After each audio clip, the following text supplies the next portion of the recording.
திருமணமான 3.5 மாதத்தில் இளம்பெண் எடுத்த விபரீத முடிவு. உள்ளே சென்று பார்த்ததும் அதிர்ச்சியில் உறைந்து போன பெற்றோர். முக்கிய ஆதாரமாக போலீஸ் கையில் சிக்கிய SMS. சித்த வைத்திய டாக்டர் கணவனால் சின்னாபின்னமான இளம்பெண்ணின் வாழ்க்கை. குரூர டாக்டர் சிக்கியது எப்படி நடந்தது என்ன?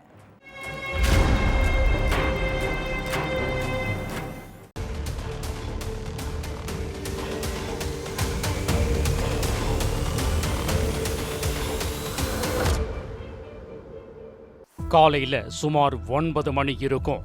வீட்டில் இருந்த மனைவி அபிநயாவுக்கு போன் பண்ணி இருக்காரு கணவன் அருண்குமார். நிறைய தடவை கால் பண்ணியும் ரிங் மட்டுமே போய்கிட்டு இருந்திருக்கு. மனைவி போனை அட்டன் பண்ணவே இல்லை. உடனே படபடப்பான கணவன் அருண்குமார் மாமனாருக்கு போன் பண்ணி இருக்காரு. உங்க பொண்ணுக்கு நிறைய தடவை போன் பண்ணேன், எடுக்கவே இல்லை.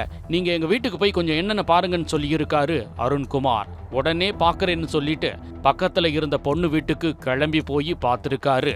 அங்க வீடு திறந்தே கிடந்திருக்கு. என்ன வீடு திறந்தே கிடக்குன்னு யோசிச்சுக்கிட்டே உள்ள போய் பார்த்திருக்காரு. அங்க யாருமே இல்ல. பெட்ரூம் மூடி இருந்திருக்கு.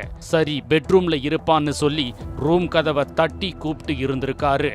2-3 தடவை கதவை பலமா தட்டியும் கூப்பிட்டு பாக்குறாரு. ஆனா உள்ள இருந்து எந்த சத்தமும் வரல.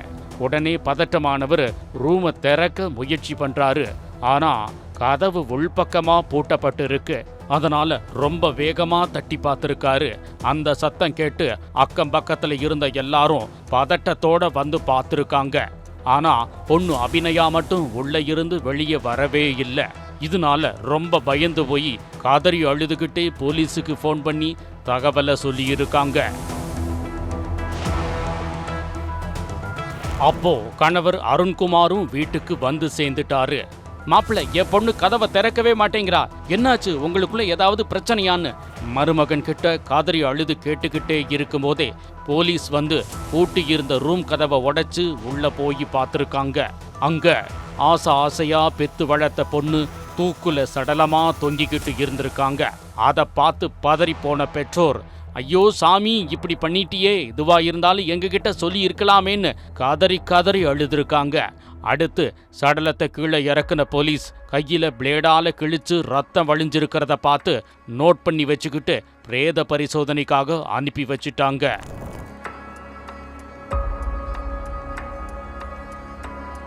சென்னை தாம்பரம் அடுத்த இரும்புலியூர் முல்லை அவென்யூ பகுதியைச் சேர்ந்தவர் அருண்குமார். 30 வயசான இவர் BSMS படித்து முடிச்சுட்டு கோடம்பாக்கம் பகுதியில் இருக்கக்கூடிய ESI மருத்துவமனையில் சித்த மருத்துவராக வேலை பார்த்துக்கிட்டு வர்றாரு. நல்ல வசதியான குடும்பமா இருந்தாலும் கடந்த 3 வருஷமா சரியான வரன் கிடைக்காம பொண்ணு தேடி அலைஞ்சுக்கிட்டு இருந்திருக்காங்க அருண்குமாரோட பெற்றோர். அந்த நேரத்தில் கிடைச்ச பொண்ணுதான் அபிநயா. திருவள்ளூரை சேர்ந்த 30 வயசான அபிநயா BE MBA படிச்சு முடிச்சுட்டு சிறுசேரியில் இருக்கக்கூடிய ஒரு தனியார் IT நிறுவனத்துல வேலை செஞ்சுக்கிட்டு இருந்தாங்க. இவங்க 2 பேருக்கும் 4 மாசத்துக்கு முன்னாடி பெரியவங்க முன்னிலையில கல்யாணம் நடந்திருக்கு. கல்யாணமாகி நல்லபடியா சந்தோஷமா தங்களுடைய திருமண வாழ்க்கையை தொடங்குனாங்க அருண்குமாரும் அபிநயாவும். கல்யாணமான கொஞ்ச நாள் வேலைக்கு போகாம வீட்டில் இருந்த அபிநயா கணவர் சம்மதத்தோட திரும்பவும் வேலைக்கு போக ஆரம்பிச்சிருக்காங்க. அது வரைக்கும் மனைவியை நல்லபடியா கண்ணும் கருத்துமா பார்த்துக்கிட்ட அருண்குமாருக்கு உள்ள இருந்து திடீர்னு ஒரு மிருகம் வெளியே வர ஆரம்பிச்சிருக்கு. வேலைக்கு போன அன்னையிலிருந்தே அருண்குமார் அபிநயாவை நோட்டமிடுறதும் பின்தொடரவும் செஞ்சிருக்காரு. சின்னதா அபிநயா ஏதாவது பேசினா கூட அருவருக்கத்தக்க வகையில ஆபாசமா பேசி தன்னோட சுயரூபத்தை காட்ட ஆரம்பிச்சிருக்காரு அருண்குமார். வேலையை முடிச்சுக்கிட்டு எப்ப வீட்டுக்கு வந்தாலும், யார் கூட வந்த நீ, யார் கூட பேசிட்டு இருக்க, உன்னோட போனை காட்டுன்னு தினமும் ஆபாச வார்த்தைகளால அபிநயாவை பேசியிருக்காரு. இதனால தன்னோட அப்பா அம்மா கிட்ட கூடவும் பேச முடியாம தவிச்சுக்கிட்டு இருந்திருக்காங்க அபிநயா. நைட் ஆனாலே அருண்குமாரோட சந்தேக முகம் வெளியே வந்துடும். விடிய அபிநயாவை ஆபாச வார்த்தைகளால தொலைச்சி எடுத்து அடிச்சு துன்புறுத்தி தூங்க விடாம சித்திரவதை பண்ணியிருக்கான் அந்த சைக்கோ கணவன் அருண்குமார். இவங்களோட பிரச்சனை அக்கம் பக்கத்துல இருக்கிறவங்களுக்கு தெரிய வர புருஷன் பொண்டாட்டி பிரச்சனைன்னு யாரும் பெருசா கண்டுக்கலன்னு சொல்லப்படுது. இரவு முழுக்க கணவனின் சந்தேக சித்திரவதையை அனுபவிச்சு காலையில பார்க்குறப்போ அபிநயாவோட முகம் எப்பவுமே சோகத்தோடவும் அழுகையோடையும் தான் இருக்குமா. ஒரு நாள் யதார்த்தமா அபிநயா அவங்க அப்பா கிட்ட போன்ல பேசிக்கிட்டு இருந்தப்போ அருண்குமார் போன் பண்ணி இருக்காரு. அப்போ கால் வெயிட்டிங்ல வந்திருக்கு. ஏன் கால் வெயிட்டிங்ல போச்சு? எவங்கிட்ட பேசிக்கிட்டு இருந்தேன்னு அன்னைக்கு நைட்டு முழுக்க அபிநயாவை அடிச்சு சித்திரவதை பண்ணியிருக்கான் அந்த கொடூர சித்த வைத்திய டாக்டர். தன்னோட வாழ்நாள்ல இதுவரைக்கும் இப்படி ஒரு நரக வேதனைய அபிநயா அனுபவிச்சதே இல்லைன்னு சொல்லப்படுது.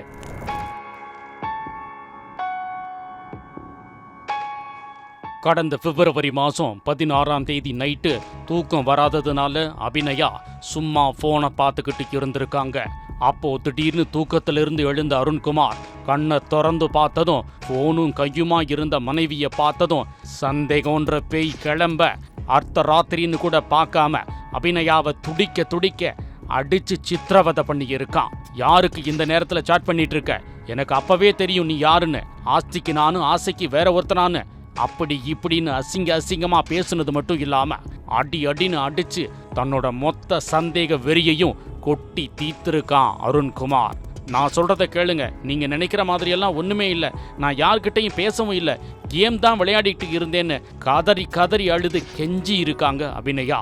ஆனா அத காதலையே வாங்கிக்காத அருண்குமார் கை வலிக்க அடிச்சு சித்திரவதை பண்ணியிருக்கான்.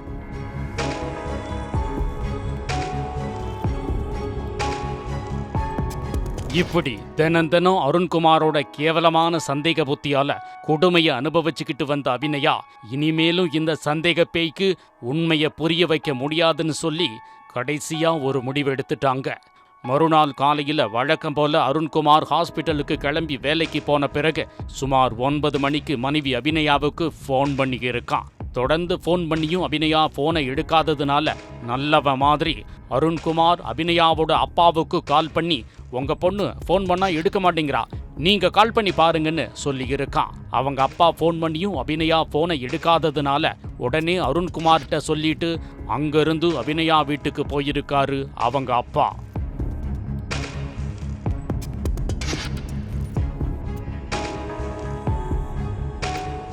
அருண்குமாரும் வீட்டுக்கு அடிச்சு பிடிச்சு வர 2 பேரும் திறந்தே கிடந்த வீட்டுக்குள்ள போய் பெட்ரூம் கதவை ரொம்ப நேரமா தட்டியிருக்காங்க. உள்பக்கமா கதவு பூட்டப்பட்டிருந்ததுனால போலீஸை வரவழைச்சு அக்கம் பக்கத்துல இருக்கிறவங்க உதவியோட கதவை உடைச்சு உள்ள போய் பார்த்துருக்காங்க.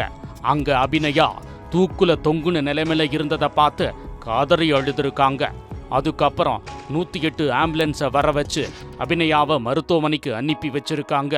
அபிநயாவை பரிசோதிச்ச மருத்துவர்கள் அவங்க ஏற்கனவே இறந்துட்டதா சொல்லியிருக்காங்க.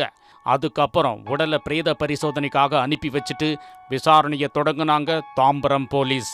அவங்க நடத்தின விசாரணையில தான் அபிநயாவோட சாவுக்கு யாரு காரணம்னு வெட்ட வெளிச்சமாயிருக்கு.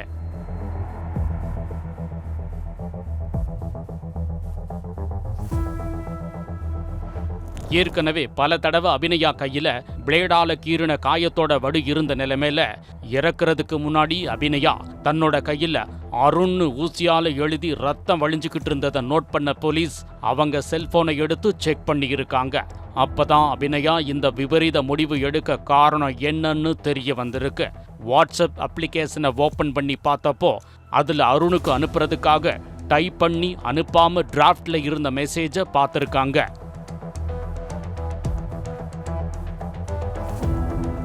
அந்த மெசேஜில் உங்ககிட்ட எக்ஸ்பிளைன் பண்ணுறது வேஸ்ட்டுன்னு எனக்கு தெரியும், இருந்தாலும் சொல்லாமல் விட முடியாது. நீ எப்போ எனக்கு தாலி கட்டினியோ அப்போவே லைஃப் லாங் உங்கூட தான் வாழணும்னு முடிவு பண்ணிட்டேன். உனக்கு எப்படின்னு தெரியாது, ஆனால் நான் அப்படி தான் இருக்கேன். நான் எங்கேயோ யார் கூடயோ போகிறேன்னு நீ சொல்கிற, நான் எங்கேயும் யார் கூடயும் போகல. நான் உனக்கு எப்பவும் மனசால கூட துரோகம் நினைக்கல. நான் பொறுமையாக சொல்லி பார்த்துட்டேன், அழுதும் பார்த்துட்டேன், 4 நாள் முன்னாடி சத்தியம் கூட பண்ணி பார்த்துட்டேன். ஆனால் நீ நம்பலை. நீ இல்லாமல் நான் எங்கே போவேன்? நீ இதுக்காகத்தான் ரெஜிஸ்ட்ரேஷன் பண்ண மாட்டேன்னு சொல்கிறேன்னு எனக்கு தெரிஞ்சிருச்சு. நீ நம்பினாலும் நம்பலைனாலும் நான் உனக்கு உண்மையாக தான் இருந்தேன். நீ முடிவு எடுன்னு எல்லாரும் கேட்குறீங்க, அதனால் நான் ஒரு நல்ல முடிவு எடுத்திருக்கேன். உன்னை விட்டுட்டு என்னால் இருக்க முடியாது. கல்யாணத்திலேருந்து இப்போ கடைசி வரைக்கும் உன் கூட தான் முடிவு பண்ணியாச்சு. நீ கூட இல்லைன்னா அதுதான் என்னோட கடைசி நாளாக இருக்கும். உன் கூடவே தான் நான் இருப்பேன். லவ் யூ டேட்டூ போட்டால் கூட அழிஞ்சிரும்.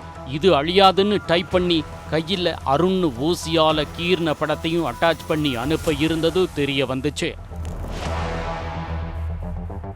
கடந்த ஒரு மாசமா அருண் கிட்ட போலீஸ் நடத்தின விசாரணையில அபிநயாவோட மரணத்துக்கு காரணம் அருண் தான் உறுதிப்படுத்தின போலீஸ் அவனை அரெஸ்ட் பண்ணிட்டாங்க. கல்யாணமாகி 3 மாசம்தான் ஆகுதுங்கிறதுனால ஆர்டிஓ விசாரணையும் நடத்தப்பட்டு அருண்குமாரை சிறையில் அடைச்சிட்டாங்க போலீஸ்.